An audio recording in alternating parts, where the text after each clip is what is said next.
تو پھر نئی پارلیمنٹ آ کے اس کی مکمل تحقیقات کرے گی اور جو ملوث لوگ ہیں ظاہر ہے کہ ان کے خلاف کارروائی جو ہے اس کو قانون کے مطابق جو ہے وہ ہوگی. جہاں تک میں اگلے ضمنی الیکشنز پہ آنا چاہتا ہوں، انشاءاللہ تعالی بالکل آخر آ چکا ہے. کل عمران خان جو ہیں وہ لاہور ہوں گے اور آخری جو کیمپین ہے وہ لاہور میں وہ ختم کریں گے.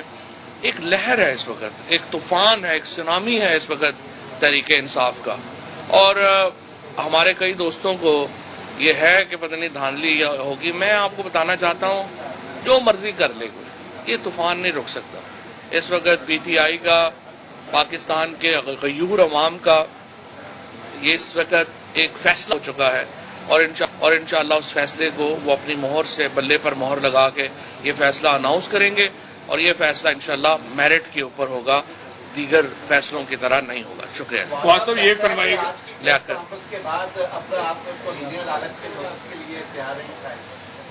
میرا نہیں خیال، کیونکہ فیصلوں کے اوپر کرٹیسزم جو ہے وہ تو حق ہے.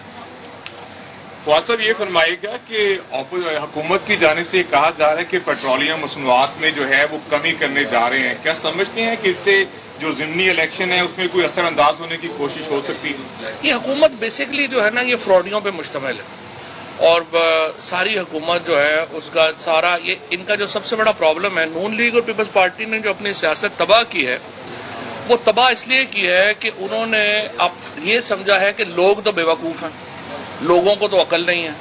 سو یہ اس طرح کے فیصلے کرتے ہیں. مجھے آپ بتائیے، سب سے پہلے تو مجھے بتائیے، مریم نواز جو ہے جو ایک سزا یافتہ خاتون ہے اور وہ ضمانت کے اوپر ہے، مجھے آپ بتائیے وہ کس حیثیت میں یہ اناؤنسمنٹ کر رہی ہیں کہ یہ تیل کی قیمت کم ہو رہی ہے یا زیادہ ہو رہی ہے؟ یہ ملک ہے، یہ تماشا ہے. اس کے بعد کوئی جو ہے وہ اٹھ کے آ جاتا ہے، وہ کہہ دیتا ہے کہ یہ حمزہ شہباز کو سپریم کورٹ نے گارنٹی لی کہ وہ سٹاپ گیپ کے طور کے اوپر کام کریں گے. حمزہ شہباز جو ایسے کام کر رہا ہے کہ جیسے اس نے زندگی میں جانا ہی نہیں ہے. یہ ایک پورا فراڈیوں کا ایکچولی ایک اجتماع ہے جو پاکستان پہ اس وقت ملوث ہے. پیٹرول کی قیمت تو اس وقت 150 روپے پہ آنی چاہیے جو عالمی مارکیٹ میں کریش ہو گئی ہے، تو یہ 150 روپے پہ لے کے آئے، ہم تو اس کو ویلکم کریں گے، ہم کی مخالفت کریں گے. سر یہ بتائیے گا کہ پچھلے دنوں چائنیز وزیر خارجہ کی ایک انتہائی اہم اسٹیٹمنٹ آئی ایشین نیشنز کے حوالے سے کہ بڑی گیم کا مہرہ نہ بنے. اب سنا ہے کہ بائیڈن بھی جو ہے وہ مشرق وسطیٰ کا دورہ کر رہے ہیں، جبکہ مولانا فضل الرحمان اور شیخ سراج نے حج کے موقع پر چھٹیاں کی تھیں، اور بائیڈن کا آخری پڑاؤ جو ہے وہ سعودی عرب میں ہو رہا ہے. تو یہ بتاتے ہیں یہ کوئی اتفاق محض اتفاق ہے، یہ کوئی بڑی گیم اس خطے میں ہونے جا رہی ہے جس پر چائنا نے کنسرن شو. نہیں دیکھیے، اس خطہ ظاہر ہے یہ خطہ اس وقت سب سے اہم ہے. اگر امریکہ کا جو نئی کولڈ وار ہے جو چل رہی ہے وہ اسی خطے میں ہے. ظاہر پاکستان کا کردار بڑا اہم ہے، اور ظاہر ہمارے جو وزیر اعظم صاحب ہیں وہ تو سمجھتے ہیں کہ وہ فقیر ہیں یا وہ بیگر ہیں اور وہ مانگنے والے ہیں. وہ تو جا کے یہی کہے جا رہے ہیں لوگوں کو کہ میری شکل سے تو آپ کو لگتا ہوگا کہ میں فقیر ہوں اور مانگنے آ گیا ہوں. ان کو پتہ ہی نہیں ہے کہ پاکستان کتنا اہم ملک ہے، ان کو پتہ ہی نہیں ہے کہ وہ کتنی اہم اس وقت ذمہ داری کے اوپر بیٹھے ہوئے ہیں. وہ تو مذاق میں بیٹھے ہوئے ہیں، سوائے اس کے کہ یہ سولر پینل منگوا لو، اتنے پیسے اس میں بنا لو. یہ جو مریم شہباز نے کیا، اورنگزیب نے کیا، اپنے خاوند کو سگریٹ انڈسٹری میں بلینز آف روپیز دے دو، یہ تو اسی کام پہ لگے ہوئے ہیں. یہ پاکستان کی قوم کی توہین ہے کہ یہ لوگ آج پاکستان کو لیڈ کر رہے ہیں اتنے اہم جو ہسٹوریکل جنکچر کے اوپر. فواد صاحب یہ بتائیں کہ چیف جسٹس ظاہر ہے جھوٹ تو نہیں بول رہے ہوں گے کہ ان کو سائفر نہیں ملا، کوئی کہیں مس انڈرسٹینڈنگ تو نہیں ہو گئی، کوئی کنفرمیشن ہے کہ ان کو سائفر پہنچ گیا تھا؟ نہیں، سائفر تو سیلڈ ان کے آفس میں ہے نا.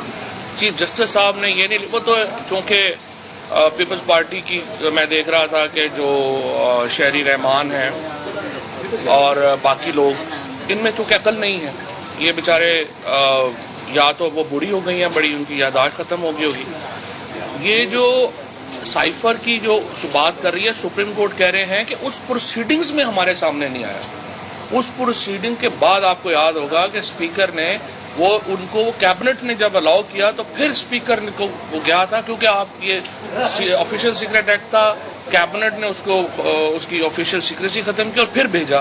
وہ اب چیف جسٹس صاحب کے پاس ہے. یہی تو میں اس پہ حیران ہوں کہ جب 3 مہینے کے بعد فیصلہ آ رہا ہے، یہی آپ نے کمیشن بنایا ہوتا اور کمیشن کی ایک رپورٹ آ گئی ہوتی اور باقی لوگوں کے ساتھ شیئر ہوگی ہوتی، فیصلہ مختلف ہوتا. چوہدری صاحب یہ بتائیے گا، آپ کی گورنمنٹ تھی، پاکستان مسلم لیگ نون کی جانب سے بیان بازی کی جاتی تھی فوج کے خلاف، اداروں کے خلاف، جرنیلوں کے خلاف، تب آپ انہیں غدار کہتے تھے. آج آپ کی پوری پریس کانفرنس کے اندر آپ نے جرنیلوں کو بھی تنقید کا نشانہ بنایا، ججز کو بھی تنقید کا نشانہ بنایا.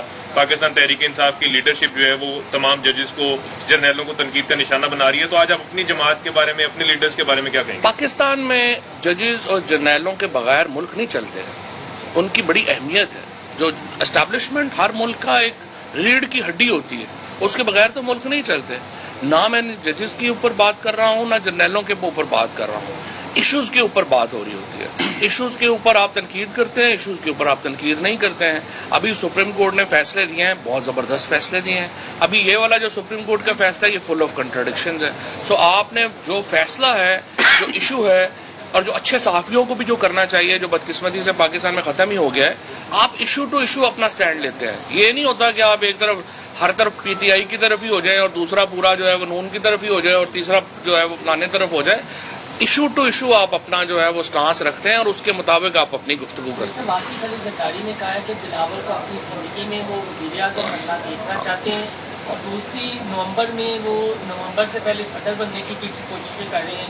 تو کیا آصف علی زرداری اس گیم میں کامیاب ہو جائے؟ نہیں، میرا خیال ہے، دیکھیں آصف زرداری صاحب کا خواب تو بڑا لیجٹیمیٹ ہے، کیونکہ یہ زرداری فیملی ہو گئی، شریف فیملی ہو گئی، یہ تو ہم جیسے کمی کمینوں کو اوپر رول کرنے کے لیے پیدا ہوئے ہیں. اور یہی انہوں نے بتایا ہے کہ آپ لوگ، جس طرح مریم نے بھی اس دن کہا ہے، ہم نسل در نسل جو ہے وہ ہم حکومت کریں گے. بلاول صاحب بھی نسل در نسل حکومت کریں گے. تو یہ تو ان دونوں فیملیز کا جو حق ہے وہ اسی کو کلیم کر رہے ہیں.